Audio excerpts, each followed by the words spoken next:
Welcome to my week in the studio. At the beginning of the week, I wondered if I would be able to get this top quilted by the end of the week. The friend I'm making it for is out of town, but will be back next week, and I'd love to give it to her when she gets back. But I also wanted to continue my quest to enjoy sewing rather than racing to complete projects. Lately, this has meant limiting myself to sewing just 1 hour every day. To start the week, I pieced the backing. It was a 4-piece backing, which became a 5-piece backing when I discovered this slub in the middle of one of the pieces. That took a whole hour. The next day, I loaded the quilt onto the long arm and futzed around with the computer until I liked the scale of the pattern. My friend loves butterflies, and this quilting pattern is perfect. The pattern is Midsummer Dream by Christy Dillon. There's a link in the description for it. That took another hour. The next day, I started quilting. Each pass of the quilting on the long arm for this pattern took a little over an hour. That means each time I went to spend time in my studio, it was going to be over an hour. And once I calculated how many passes I would need to finish the quilt, I decided to do 2 chunks of studio time each day. This means I was pushing a little bit too hard to finish something, but it felt okay, especially if I spread the 2 sessions out between the morning and the afternoon. Also, while the long arm is running, I just need to be nearby. I can do other things. So I decided I would work on some other projects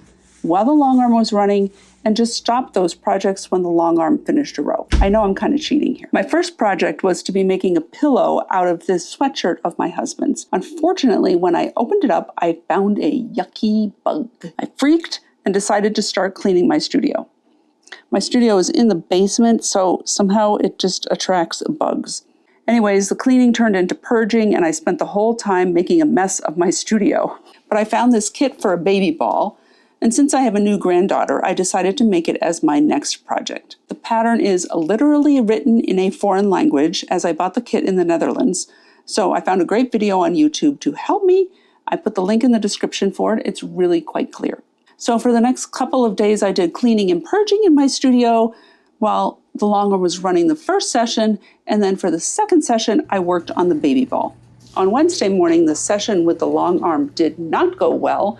I had thread breakage and all sorts of problems. And then in the afternoon, I was working on my computer and having technical issues with my website. So in a fit of frustration, I just got up, came down to my studio, and sewed in silence for 1 hour.